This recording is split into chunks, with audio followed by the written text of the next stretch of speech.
palavra que foi aberta de Jeremias 18, que nos fala assim: a palavra do Senhor, que veio a Jeremias dizendo: levanta-te e desce à casa do oleiro, e lá te farei ouvir as minhas palavras.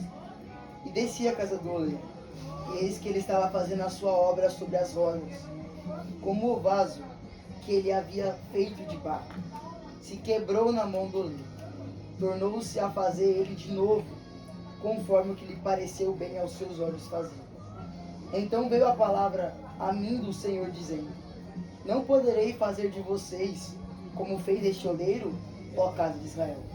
Diz o Senhor: eis que, como o barro na mão do oleiro, assim sois vós na minha mão, ó casa de Israel.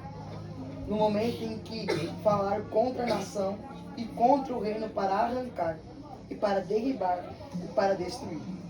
Se a tal nação contra a qual falar se converter da sua maldade, também eu me arrependerei do mal que pensava em fazer.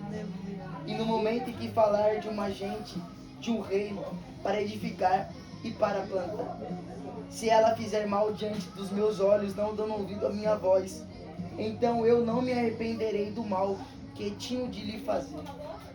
Pois, ora, fala agora aos homens de Judá e moradores de Jerusalém, dizendo: assim diz o Senhor: eis que estou forjando mal contra vós, e projeto um plano contra vós.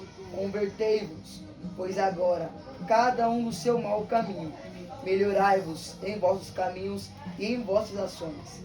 Mas ele disse: não há esperança, porque após as nossas imaginações andaremos, e fará cada um segundo o propósito do seu maldito coração.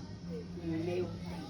Irmãos, aqui a palavra vai nos dizer, quando Deus olha para Jeremias e faz uma comparação de um oleiro fazendo um vaso do zero, pegando um barro e fazendo um vaso.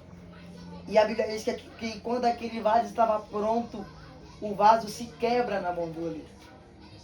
É muito engraçado porque a Bíblia poderia dizer que o oleiro tinha quebrado o vaso, mas a Bíblia diz que foi o vaso que se quebrou na mão do oleiro. O vaso não vai ser quebrado pelo oleiro, mas é o vaso que se quebra na mão do oleiro. E qual que é a diferença de Deus nos quebrar e a gente se quebrar na mão de Deus? A diferença é que quando Deus nos quebra, Ele está nos dizendo: hoje eu faço para você poder aprender. E quando a gente se quebra na mão do oleiro, a gente está olhando para Deus, Deus olha para a gente e fala: eu te avisei, eu te falei. E tem hora na nossa vida que Deus não precisa fazer nada. A gente se quebra na própria mão dele. Se quebramos porque não obedecemos, se quebramos porque não ouvimos, se quebramos porque não andamos no caminho íntegro, reto, e não se desviamos do mal como Jó fazia. Mas pelo contrário, queremos tomar nossas próprias decisões. E é quando Deus olha pra gente e fala: observa, como ele disse para Jeremias, observa. E ele observou o vaso se quebrando na mão do oleiro. E a gente olha por esse lado e fala: é terrível um vaso se quebrar, porque a comparação que Deus faz é do vaso com o povo de Israel. E a gente olha por esse lado e fala: é terrível essa comparação. Pois é, mas até a gente lembrar que mesmo que o vaso se quebrou, mesmo que o oleiro não teve culpa que o vaso se quebrou, o oleiro, pela sua misericórdia, refaz o vaso de novo. E refaz bem aos seus olhos.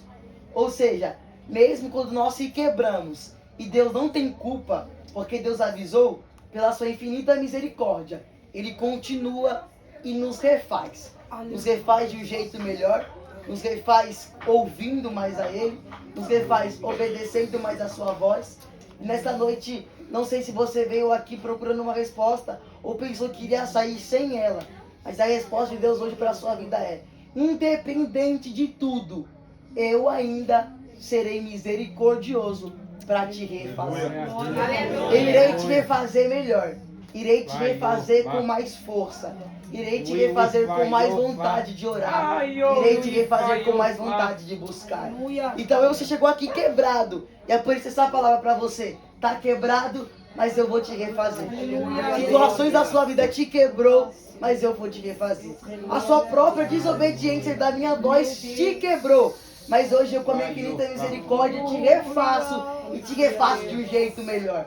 Porque pra gente, sofrimento é dor, choro, morte, propósitos malignos, mas o sofrimento que pra nós é dor, pra Deus é ferramenta de trabalho. Porque Ele usa para nos amadurecer, Ele usa para nos lapidar, Ele usa para nos ensinar. E como já disse a Bíblia em Romanos, a vontade de Deus é boa, é perfeita e é agradável. E achou bem aos olhos de Deus. A vontade de Deus hoje em nossas vidas é nos refazer, mas nos refazer melhor. E essa é a palavra do Senhor para nossas vidas nessa noite. Glória a Deus.